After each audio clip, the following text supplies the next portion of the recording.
Welcome back to another episode of Franchise Nutrition and Fitness Podcast. My name is Ryan. I'm a registered dietitian. And I'm Matt. I'm a certified personal trainer and certified health coach. And together we make up Franchise Nutrition and Fitness. If you haven't heard of any of our other podcasts, please go back and listen to them. They'll help catch you up to speed on a lot of things we're going to talk about today and going forward, and also give you some background on what we do and how we can help you achieve all the results that you're looking for. You can also go over to franchisenutritionandfitness.com. You can scroll down to the bottom, sign up for your free meet and greet to get started with Franchise Nutrition and Fitness. Or just below that, you can send us some questions. Maybe you have some thoughts or concerns or some things that you want to know about stuff that we've talked about before on this podcast. Remember, like and share this podcast with all your friends. It's going to be really helpful for them and helpful for us. So thank you. On to what we're talking about today. It's the middle of the summer in America, or the Northern Hemisphere, if you will. Right? Just America. As we're recording this, we're a week out from 4th of July. Like we're very America centric. So yeah, it's just America. Yeah, it's just America. Not actually true. We appreciate all of you people that'll listen to us in Canada and the islands. So by the way, that's pretty cool. Right? Thank you. It's a Bret Hart. If you're Bret Hart, please let us know. Or if you're Trish Stratus, I would also. If you're from Canada, you're much nicer than us, and we appreciate that. So, sometimes nicer than me, that's for sure. But it's here in the northern half of the world that we're in the middle of the summer. So a lot of people at this point in time are trying to be as lean as possible so they look as great as they think they can inside of a bathing suit. So just so you know, the mirror is not a measurement of your worth. Yeah, I'm a big fan of the mirror and the scale, both. Like, yeah, they're great tools to use, but you're so much more than those. And as somebody who lost a lot of weight and somebody who constantly deals with body dysmorphia, I certainly understand people putting too much value in that. So yeah, like perfect point. You're so much more, and then some. Yeah, there's a lot more to you than just your appearances on the outside. With that being said, personally, I want to be an ornament and an instrument. So I want to be the nice shiny trumpet, but currently I might look a little bit more tarnished because, I'm not all cut up and lean. Buff you out a little bit. Yeah, a little buffering. So we're going to talk about a couple of different things in two parts here. We're going to try to talk about where you can help out with your nutrition and things you got to think about there to help make sure that you get as lean as possible. And then in the next part, we'll talk about some fitness things that can help you get as lean as possible. But when it comes to nutrition, I think a lot of people overuse the scale to determine their leanness. Absolutely. Like, I know you're going to get into it, but like real world example for me, like Sundays, especially, it's either football in the fall, or this really specific example is the AEW pay-per-view this past Sunday. Sat down, watched it. I ate pizza, ate wings, stuff I don't normally eat a lot of the time. It's more sodium in a day than I would have in 2 weeks. Pretty fair amount of booze. Got up, weighed myself Monday morning. I was 4 pounds heavier. Ryan, did I gain 4 pounds of body fat overnight just from enjoying my time of watching the pay-per-view? No, definitely not. You probably ate 4 pounds of food and fluid combined. And also Matt's also putting it out there, but Matt returned to Athens, Georgia, our old stomping grounds where we were both students at the University of Georgia. And he was also in Jefferson, Georgia, which is his hometown. For pro wrestling the night before the AEW pay-per-view. So he did all of those things that he did back in our hometown. So yeah, I had a hell of a weekend. Yeah, so he gained his 4 pounds across 2 days. Let's all be honest. It wasn't just one day. But if you know the boozer weight, you know that he likes his light beer. So it's probably not a lot of calories, but plenty of fluid when it comes to beer that Matt consumes. Absolutely. Well hydrated for 2 outdoor shows. Yeah, you need to be, man. It's hot out there. It was hot this past weekend. No kidding. So, the I'm building a fence at our house currently, and it's the running joke now. Is like anytime that I have that I can work on it, it magically is the hottest point in the week. It's crazy how that works. Like it's rained here a little bit for the past 2 days, just a small amount. So like the temperature is down to like the mid 80s in Fahrenheit. And then tomorrow, yeah, if it was like Celsius, we'd all be dead. I'm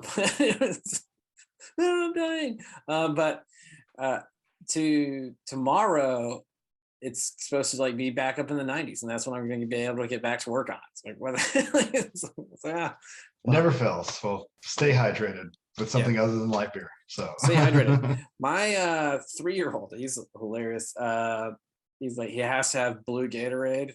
I don't know why, but it has to be blue Gatorade. But he because also it's thinks that, fantastic. That's yeah, why. but he also thinks that blue Powerade is also blue Gatorade. So I realized that I tried to get. I was like, "Can you say electrolyte replacement?" He's So, like, electrolyte replement. Like that's so, really so he doesn't have a brand allegiance. He's cool as long as it's yeah. a As long blue as it's sports drink. blue, He's it doesn't fine. really matter. And he's like, "We're sweating. We need blue Gatorade." I'm like, "No, not really. You don't have. You just need water. You don't need blue Gatorade. Like just because you suddenly get sweating." Man, he's been strenuously active. He's got to replace those electrolytes. Yeah. That I mean, he's pretty active for a small child, but I would just say that he's actually mostly just standing outside and sweating. Like you don't have to be active in this heat to get No sweaty. kidding. So, but with what we're talking about, I feel like a lot of people will step on a scale. Um, I don't want to say not frequently enough, but infrequently enough that they think that, oh, I gained all of this weight because of what I did over just a day. But really, if you, so for Matt's example, he had all of the food that he consumed on Saturday and Sunday, all the food and the booze that Matt got that he gained his 4 pounds on Saturday and Sunday. And his weight on a Monday would be like 4 pounds heavier. But did you weigh yourself again, Matt? I did. I do the medical thing and the crazy thing, where I weigh myself every day. But yeah, I weighed myself, yeah, again the following morning, this morning, and I had lost 3 pounds. So I had 1 pound Yeah. left Magically yeah, overnight, yeah, you lost three yeah. pounds. No, it's just I worked out so strenuously yesterday. It was so strict. Yeah. Right. Yeah. I was in such a huge caloric deficit all day yesterday. That'd be such a giant caloric deficit. Like I'd be like checking you for malnutrition if you lost that amount of. But the talking about what you're talking about, the crazy side of it, there is actually a study that came out in, I want to say it's 2017 or 18. That was if you people that weighed themselves every day are more likely to maintain their weight and just keep it steady in the same point. The thing with that is I always have to like tell anybody I work with and myself included is that yeah, those fluctuations are going to happen. We're looking at that change over time. So Right. yeah, you look at those plot points and not just not that 4 pound skewed data point that I had Right. yesterday morning.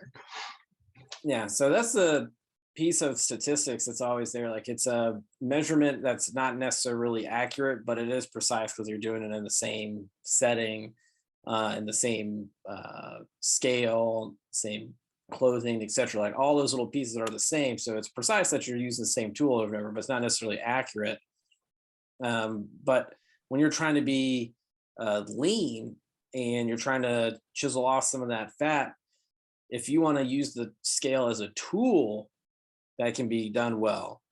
And what I would recommend to people is really trying to look at your where your nutrition is at over a couple of days. I know it's tedious and it's hard to track everything that you consume, but if you tracked every single thing that you consumed over two quote unquote regular days, like a work day, if you work a regular job that's like a 9 to 5 or a 12-hour shift or whatever your regular most routine day is, 2 of those days and a day that you're off from your work. If you track those 3 days and average them out, that's probably what your body is burning in a day. Probably pretty close.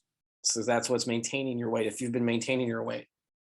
And so if you're having issues with being really lean, though, or at least the appearance of being lean, it's probably that part of it that you overconsumed on some of the days that you were off.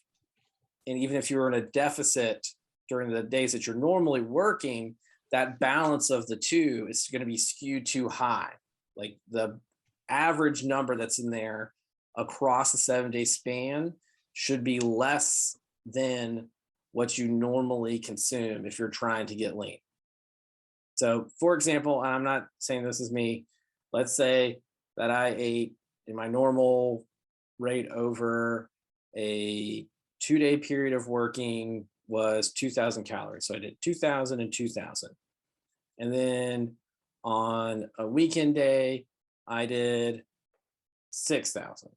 So now that's a 10,000 total divided by 3 is going to be roughly 3,300, 3,300, whatever. So that's higher than that 2,000 calorie. And so even if I'm trying to stay at 2,000 calories, but my weekends always end up jumping up to 6,000, my overall deficit across a week isn't low enough to help me continue to lose fat.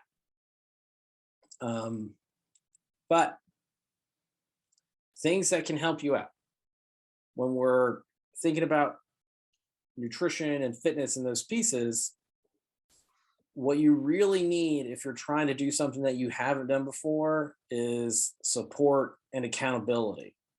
And that's what Franchise Nutrition and Fitness provides. That's what we do for people, is provide the support and accountability, because maybe you've done a lot of things and you have that fluctuation and you've tried a lot of different diets that you find out there, but you're really not finding the one that works best for you that you can actually stick to and maintain across your lifespan. You know, Matt's billboard phrase is activities that can last a lifetime, right? And so, and mine is healthy is your relationship with food. So combine those two things, like we're really here to help you make sure that you can handle life forever, but make sure that your nutrition and fitness can help you continue to do all those life things that you want to do as long as you can possibly be alive. Absolutely. It works for you, and it's not a one size fits all. It's what fits into your lifestyle. Yeah. I am not a vegan. People that are vegan could not do what I do. So just put that out there. If you try to, so that's plain and simple. That's the easiest way to make a difference. But yeah, do you have any like quick nutrition things that you think would cause people to avoid becoming lean? Going like too extreme, too quick, I think. And I know we talk a lot like going on fad diets really quick. Not planning ahead. I've always joked with people, like if you're watching the video, you see Ryan's pennants in the back, you see my shirt.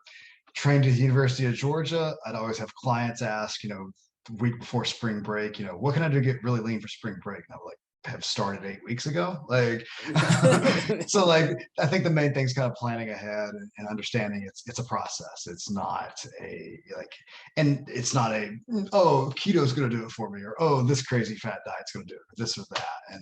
And making sure something fits into your lifestyle. I think first and foremost, that I love carbohydrates. I'm not going to try keto if it is flipping great. Like, no way. I always make the joke that I don't necessarily joke, but I really do. Anytime that somebody wants to get lean, if they like to drink beer, I make sure they can at least have one craft beer every day, which is like 3 light beers for Matt. That's the whole thing there. If you were doing keto, you'd have like eliminated beer. Like, I can't do that. Like, that's out. People that will say like, I'm eating kale and I hate kale. And I go, well, then why are you eating kale? Like, because somebody told them kale was this great superfood and that they had to eat it to lose weight. Like, no, like if I don't like something, I'm not going to eat it, because then as soon as like I have a pound of kale, I'm like, that kale really sucked. You know what I really like? Cookies. And then you're just going to binge on the cookies, and it's counterproductive. Right. Yeah. Oh, that is something I learned the other day. So I thought it was really funny. I saw it on another dietitian's page that a Reese's Cups and a Larabar. The only thing that's different is the Larabar actually has 10 more calories in it than the Reese's Cups. But all the I would, macros are exactly the same, like the I'd carbs, much, fat, I'd and much rather protein. have a Reese's cup too, like because those are Right? amazing. Enjoy your life. Like it's, I personally, I don't have anything against Larabar. I think it's great what they do. They're just a little too chewy for me. So personally, it's a deserved thing. It's kind of like the kale thing that Matt just mentioned. I'm not going to start pounding a bunch of Larabars, but you know what I could do? A lot of Reese's Cups. Yep, no, no, no, valid. That's my problem at times. If they're presented to me like that, you give me a Reese's cup, I'm happy. Like, and if one's good, 20's better. That's good. Matt and I were asked about like reuniting for a show at some point in time in the future. So I'll be sure to send Matt a bunch of Reese's cups before the show. So I can be the good looking one. And There you go. Like, haha, here's these extra carbs. I'll be the billboard sodium. be the billboard of health for franchise nutrition fitness. It'd be great. It'll be wonderful. Be like, look, he's got all those Reese's cups. But either way, for those of you out there, what are some strategies that you do with your nutrition to help you get as lean as possible? And go ahead and share this with other people. Tell us the strategies that you use in a email, in a social media post. You can find us out there. We're Franchise Nutrition and Fitness. You can check us out at franchisenutritionandfitness.com. Remember to sign up for your free meet and greet. And as it is always, maximize every bite, maximize every rep.